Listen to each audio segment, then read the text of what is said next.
Okay, howdy peeps and peoples. I hope everybody's having a wonderful day today. Today we're on the, I'm finishing up on the guy with the horses. The guy and gal, excuse me, Miss Boss Lady. The guy and the gal with the horses. Got a couple trees cut on the end, some trees to finish up here. You can see them cutting here, running down their fence row and stuff. And got to get some of these gums up closer to the house. Had to hand cut a few, and there was one tree they said we could take if we wanted it. But man, you'll see where I look at it. Shoo! It's leaning bad, and the only way to get it would have been to get up in their yard with Brutus, get back there. Derek would have had to cut it. I'd have had to push it, and it'd still been pushing things. But we could have got it. I'm sure we could have got it. But for what we would have went through on it, and tearing up her yard and stuff, I'm just like, oh gosh, ish. Wasn't nuts about doing it. If she'd have pushed the issue, we'd have done it. But it's just, I screwed up on her hackberry tree. It turned into excess, and then I was like, man, I want to leave him something. And with that tree going beside it, that tree will puff out a little bit and start bouncing back out and not have so much southern lean. It'll kind of bounce. It'll bush out more even in the trunk. So, anyways, we get that done. The next morning I come in and walk the last two properties we're going to log. The farthest property I had cut with Brutus. The second to the farthest property, Derek's going to cut with Titus. So, I take a tour through that, take a look through that, get a look-see, get a plan made to where me and Derek can make a plan of attack on these last two properties to get it done right, because both the landowners are very meticulous landowners. Both of them spends a lot of time in their woods. Of course, a lot of these people that we've worked on, they spend a lot of time in their woods on this non-landowner job. So we wanted to make sure we finish out this job on a good note. Everything turns out good at the end. But, yeah, making a plan there. Then I only have one little bitty easy ounce of footage where I was helping Derek. I was topping a little bit for Derek while he cut some trees down to the ditch down here on his property. That's the only footage I have, and I covered that just a little bit. I did cut a little strip on Derek's property. It don't lay worth a hoot, and it would have been hard to cut without Brutus to shovel them out. You get in them hard spots, Brutus really does a good job of shoveling them out, so you don't do so much soil disturbance to get an oddball area out that don't lay good, especially when they got big, deep drainage. So, anyways, and then that's the end. That's what this video is going to cover. I hope y'all appreciate this, and I hope maybe y'all can take something away from this. And if y'all got something to add to it, please, by all means, share back with me. I'm sharing with you guys, and I'm hoping you all share some knowledge with me and teach me a few things. And that goes for every logger weight video I ever do. I love the criticism, and I love the comments and the help I get from you guys from different perspectives. So, hope you enjoy.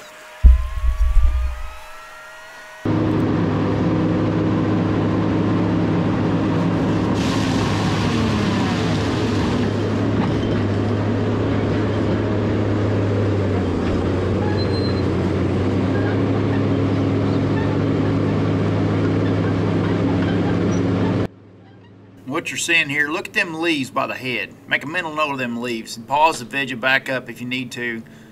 But take a mental note of them leaves. They're kind of an oddball leaf. There's not very many leaves in the leaf kingdom. It's like them leaves. Them are sweet gum. Them are sweet gum leaves. Sweet gum has no value to us except for pallet wood. Some people say you can veneer sweet gum. I've never seen the job done. Some people use it for crane mats and stuff like that.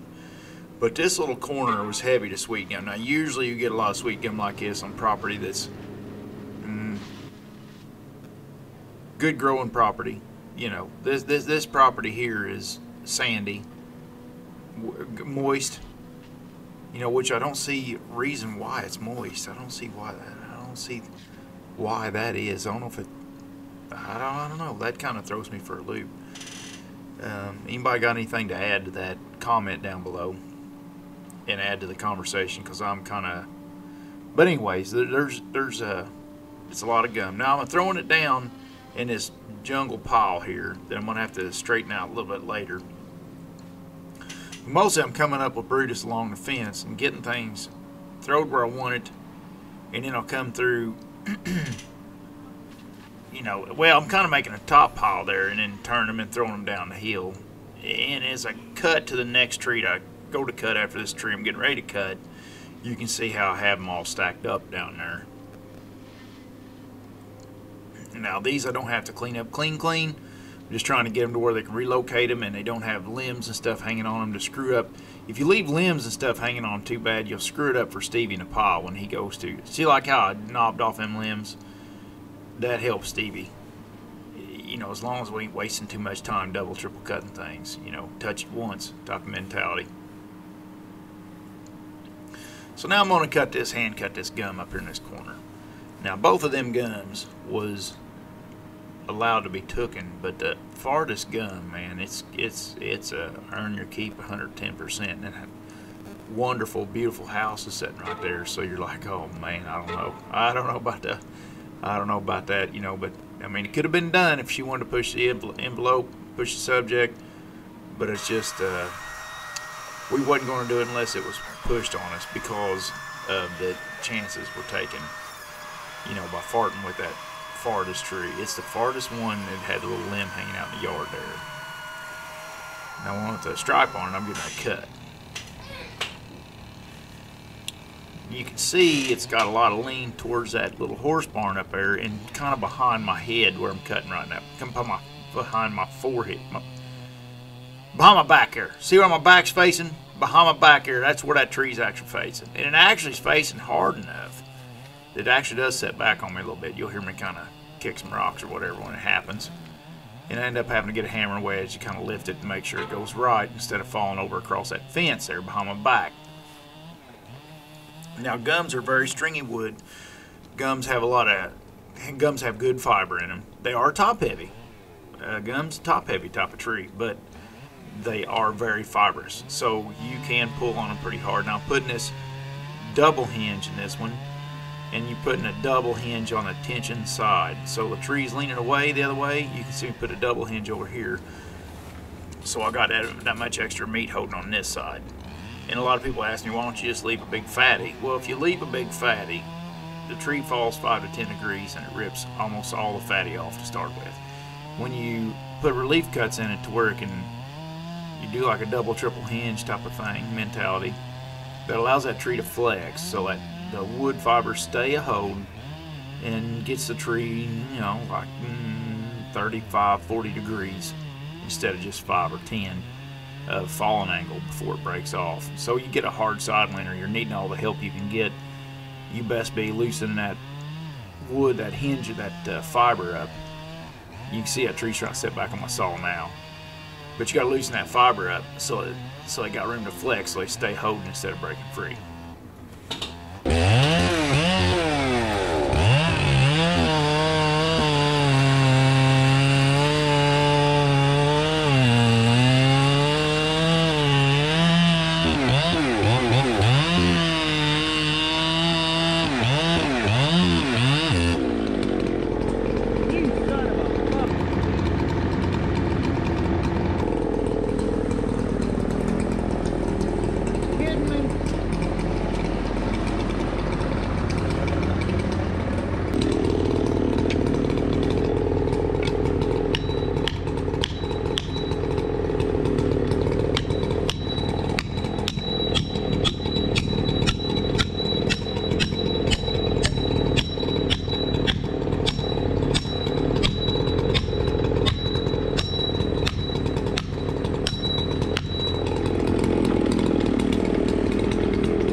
That's what they pay me for.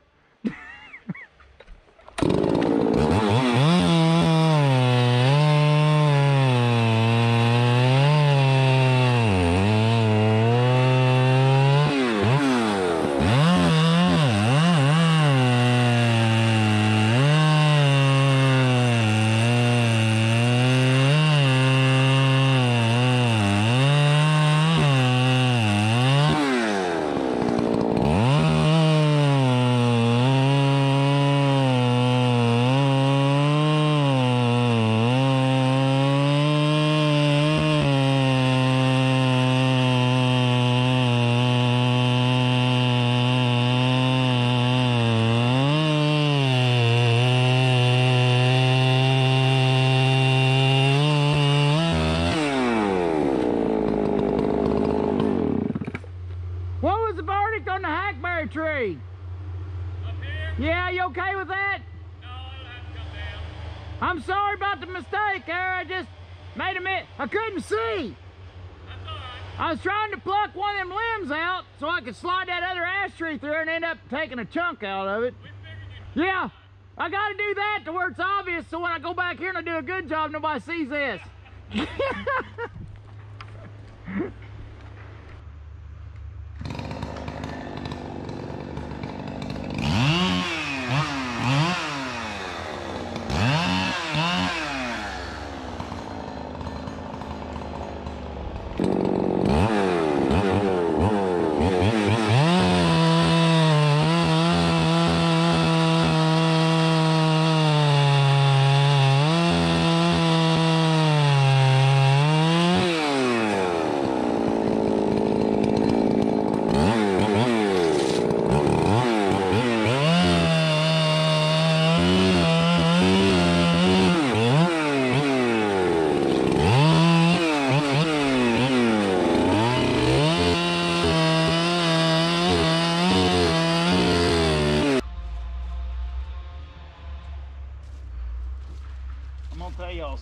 I'm gonna tell y'all something right now. When pudding's on, pudding is on. I love this thing. Howdy guys, this morning we are walking through the last property of the non-landowner job. These last two properties are good properties, good owners, good people. All of them's been good people. I'm sorry, I didn't mean to make it sound that way, but these last two properties, these two guys loves their woods a big deal. They spend a lot of time in them. They spend a lot of time getting intimate with their woods, and they're not going to be easy jobs. So I wanted to walk it this morning. Roger dumped me off. There's some choppy ground. Now his line's marked really good. Here's his line. This guy takes his property serious. So, and it lays choppy. It's aggravating. It's going to be aggravating logging this last one. Last two, actually. Well, mostly the last one. The second one ain't too bad. But what I'm going to have to do is get up here and hand cut and drop them and shovel them out with Brutus. Is what's going to have to be done here, I'd say. Because those drainages are too deep. This is sandy ground. We're still in our sandy ground. So, in this sandy ground, it's not like the clay ground. You can't just, you got to be careful where you're going and what you're doing. More than normal. So what I'm doing is I'm walking through here before Big Daddy gets here. And he's bidding on a patch of timber this morning, him and Big Mama is. And Robin's on the boom. And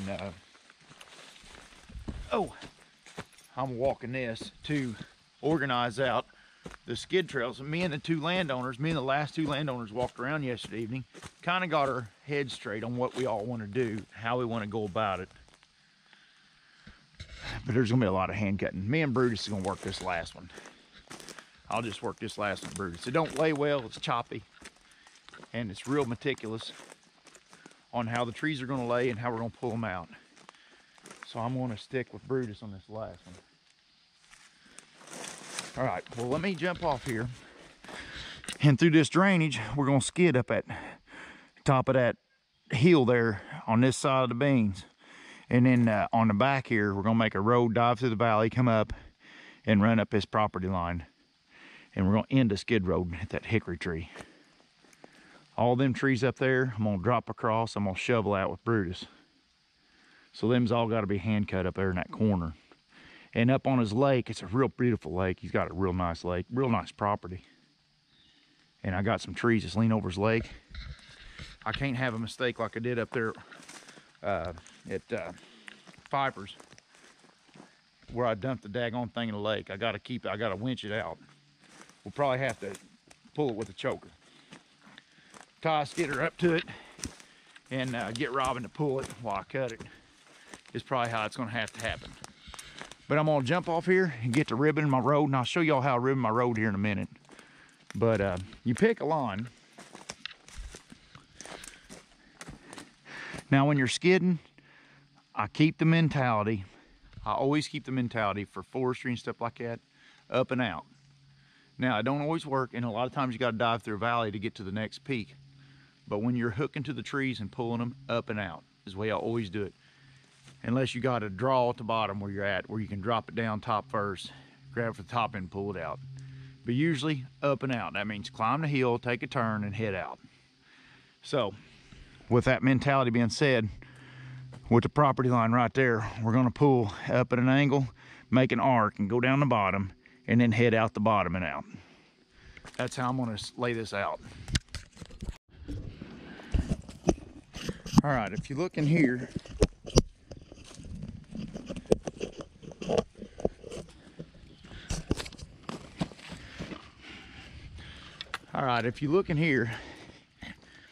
I got the ribbons down through there. We're going through the valley. We're getting up on that knob right there, and then we're curving, heading out that way closer to the property line. There's an odd shaped hill over here that's got to be shoveled. And as long as I'm not shoveling far, and as long as I can throw them down properly, Brutus, I can get shoveled across the spot like that pretty easy. So I think I'll Brutus that corner. But me and Brutus is gonna work this back in. And this is gonna have to be Derek's woods. It lays a little better, but it's not gonna be a piece of cake. Roger will have to help him some with the skidder. But if Roger's helping him a little with the skidder, they can make it work. So basically that long woods there is gonna be me and Brutus. This woods here is gonna be Derek and Titus. And we're gonna have to put a tiny yard here somewhere.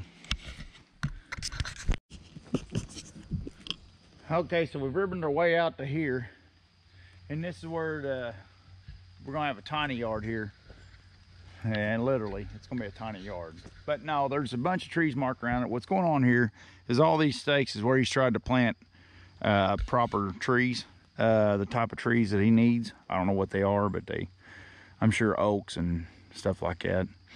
But they won't grow because they don't get enough sunlight. So what we're getting ready to do, and those of you that's against harvesting timber, this is what this is a situation you deal with all the time in the woods. The lifeblood comes from up there. So if there's not enough lifeblood, trees can't grow. Once it gets canopied over, the only thing that gets fed is the big trees. And they got a life expectancy. They're not rocks. So, lecture over. So anyways, there's a bunch of sassafras, a bunch of crap. We can waller out a bunch of this stuff and make a bunch of room here for a tiny yard. And when we get done and we move out, that there is going to be where he plants his trees for, and he'll get enough light to actually manipulate the forest to what he wants it to be, which is heavier too. This guy's a big hunter, so it's probably going to be trees that feeds animals. Trees that feeds wildlife is what he's trying to grow here. And what's growing here is sassafras. Of course, the ash is dying because of the ash bug. But, you know, stuff like that. And maple, you know, gum. There's a wild cherry, but he's got a wound on him, and cherry don't do good with wounds, especially after we open up to the sun. We might as well just whack him out. So we'll make plenty of room here, and then after we're done here, he'll have a plenty of growth for whatever he wants. Okay, I don't have any real footage of Derek's property here that he's cutting on. He's cutting on the second to the last landowner, and he was a good guy. I liked the heck out of him. He was surprised him a little. He said, I wasn't expecting that much cut out of here or whatnot, or how, you know, it's, of course you always worry about, you know, how people's going to take what you're doing and stuff like that, but I think it surprised him a little bit about how open it was going to be. In the beginning, he was worried about it being not opening up enough, and then after we logged it, he's like, well, that's open.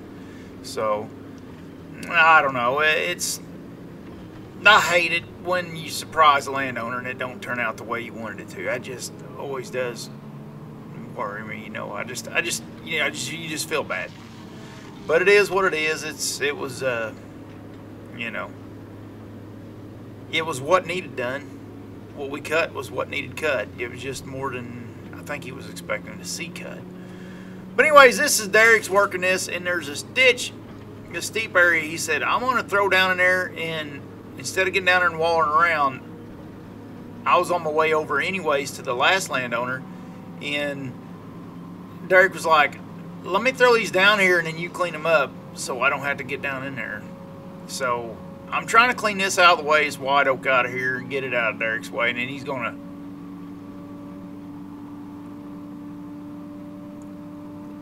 end up cutting the last tree down in here that goes. I think he's on the last tree or two.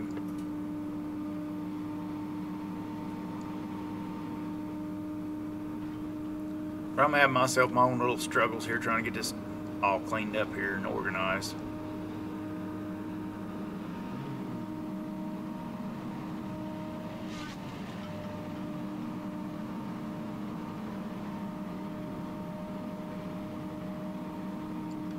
I tell you, you know, doing this job, you're changing the landscape, and gosh, you always worry about how people's going to take it, and especially people that's not been around it a lot, you know, that makes you nervous.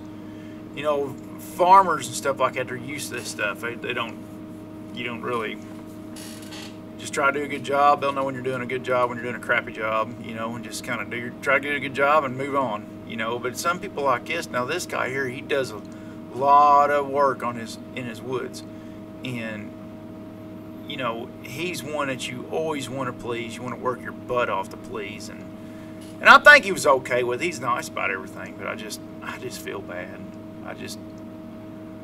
You know, you hate it when it don't turn out like they was wanting it to. And Derek done a great job. It ain't nothing of that. Derek done a great job cutting it. I was pretty proud of his cutting job. It's just